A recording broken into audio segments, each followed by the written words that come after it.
Hello, have a nice day. Nehru के बाद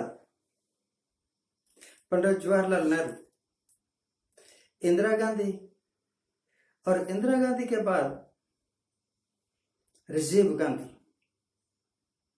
ये तीन ऐसे प्राइम मिनिस्टर रहे जिनके कार्यकाल में हिंदुस्तान में कुछ बना, कुछ सरकारी संस्थान बने, कुछ नए नए इंटरप्राइजेस बनाए गए, जिससे और कुछ ऐसे फैसले लिए गए, ऐसे कानून बनाए गए जिससे मुल्क को मजबूती मिली। इंदिरा गांधी के जमाने में जब ब्लैक मार्केट ये बहुत ज्यादा खराबी कर रहे थे ना,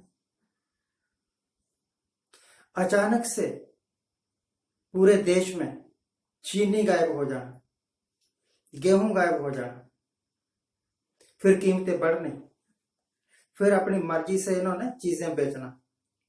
तो इंदिरा गांधी एक कानून लेकर आई, एसेंशियल गुड्स एक्ट। वो एक्ट अब तक चला और अब इस सरकार ने वो एक्ट हटा दिया, पता नहीं उसमें क्या दोष था।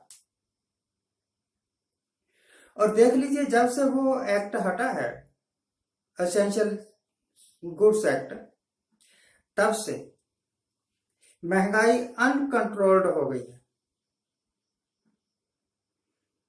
गेहूं, चावल, ये खाने वाले प्रोडक्ट, खाने वाले तेल, पहनने वाले, यूज किए जा रहे हैं, वो साबुन जो आज से 2 साल पहले 12 रुपए 13 रुपए की टिकिया मिलती थी, अब 25 रुपए की मिलती है। पेट्रोल, डीजल, एलपीजी गैस, सभी की कीमतें बढ़ रही। और सरकार पार्लियामेंट में खड़े होकर कहती है कि हिंदुस्तान में महंगाई नहीं है। अरे 2 साल पहले मिलने वाली साबुन की 12 रुपए की टिकिया 25 रुपए में मिल रही है, तो ये महंगाई ना हुई। 60 रुपए बिकने वाला पेट्रोल अब 95 रुपए बिक रहा है, तो ये महंगाई नहीं हुई। 500 रुपए, 490 रुपए, 500 रुपए का गैस, एलपीजी गैस का सिलेंडर अब लगभग 1100 रुपए में बिक रहा है, तो ये महंगाई नहीं। किसे बेवकूफ बना रहे हैं, ये मुझे समझ नहीं आई। पब्लिक तो बेवकूफ बनेगी नहीं, क्योंकि उसको पता है कि हम किस कीमत पर चीजें खरीद रहे हैं।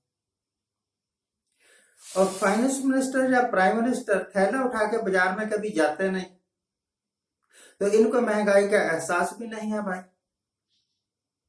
महंगाई का एहसास इनको नहीं।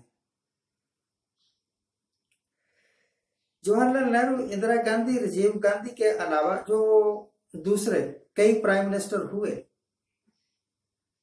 उन्होंने कुछ काम करने की कोशिश की, परंतु या तो उनको वक्त नहीं मिला, या उनके पास फाइनेंसेस नहीं थे, पैसा नहीं था। ये सरकार, मोदी सरकार कह के तो आई थी कि बहुत हुई महंगाई की मार, अब की बार मोदी सरकार, और मोदी सरकार ने आके महंगाई की मार को कई गुना बढ़ा दिया। मैं ऐसे कई राजे जानता हूं, हालांकि मैं हिस्ट्री का स्टूडेंट कभी नहीं रहा, जिन्होंने अपने राज में खूब मनमानी की और आज उनका नाम लेने वाला कोई नहीं रहा। मुगल राजाओं ने कम मनमानी की, जिंदा बच्चों को दीवारों में चुनवा दिया। इससे बड़ी क्रूरता कोई होगी?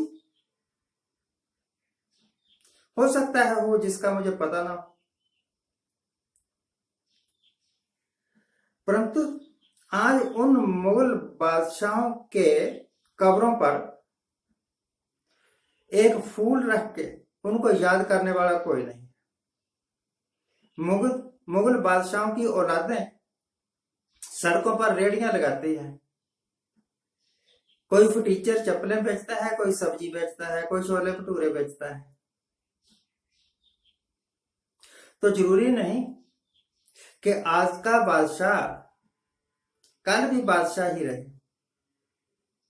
हो सकता है कि वो वक्त की मार से रुड़ जाए।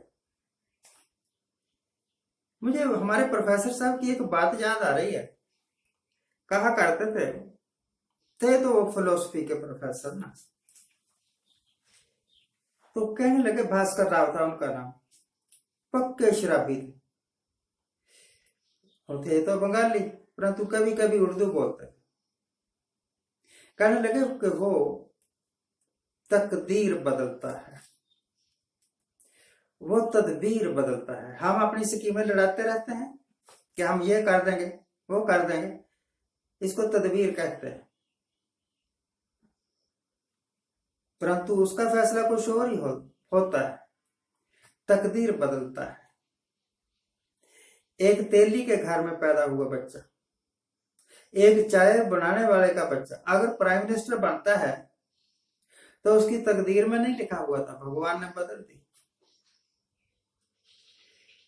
अब प्राइम मिनिस्टर बनके अगर वो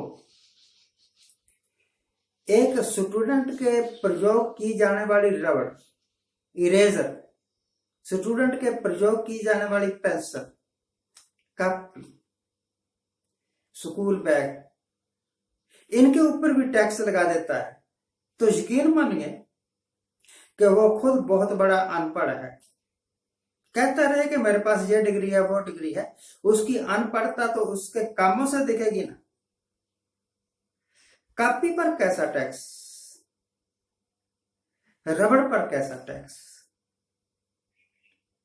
अगर कॉपी और रबड़ पर टैक्स लगाना है, इरेजर जिसको बोलते हैं, तो भाई इसका मतलब यह है कि आपकी माली हालात बहुत खराब है। अगर माली हालात बहुत खराब है तो अडानी अबानी के लाखों करोड़ों रुपए माफ क्यों कर देते? आपकी जेब से तो थोड़ा जाता है ये पैसा जो आपने उनके वास्ते माफ कर दिया। सच है कि अगर बादशाह बेवकूफ हो तो एक सोने के देश को भी मिट्टी में मिला देता है, और अगर बादशाह समझदार हो तो मिट्टी में से भी सोना पैदा कर देता है। जब जवाहरलाल नेहरू साहब ने नंगल डैम का उद्घाटन किया था, उस वक्त मैं कोई 4-5 साल का होऊंगा, मेरे पिताजी ने मुझे बताया था और किताबों में लिखा हुआ है कि हमें इन मंदिरों की जरूरत नहीं है, हमें यह मंदिर बनाने चाहिए, टेंपल ऑफ मॉडर्न इंडिया। इससे हजारों लाखों को रोजगार मिलेगा, कारोबार मिलेगा। उसकी सोच थी कि बड़े बड़े स्टील प्लांट बनाओ, बड़े बड़े डैम बनाओ, नहरें बनाओ, जिससे देश में खुशहाली आए, बिजली पैदा हो, कल कारखाने लगे, लोगों को रोजगार मिले, लोगों का जीवन स्तर बढ़े। और हम अब इस फिलोसफी को भूल गए हैं। हमें सिर्फ ये याद है कि हम मंदिर बनाएंगे, हम मस्जिद गिराएंगे। आपने एक मूर्ति बनाई थी सरदार पटेल की, करोड़ों रुपए उसके ऊपर खर्च दिया, 3000 करोड़ ओहो खर्च कर दिया। उससे देश को क्या फायदा हुआ? अगर इस 3000 करोड़ से कोई कल कारखाना लगाया हुआ होता तो कम से 10-50 लोगों को रोजगार तो मिलता। राजीव गांधी साहब ने रेल कोच फैक्ट्री लगाई थी, उससे कई लोगों को, कितने ही लोगों को रोजगार मिला हुआ है। अभी निगाह नहीं गई सुल्तान आजम की, नहीं तो वो इसको जरूर बेच देते। आज के लिए इतना है।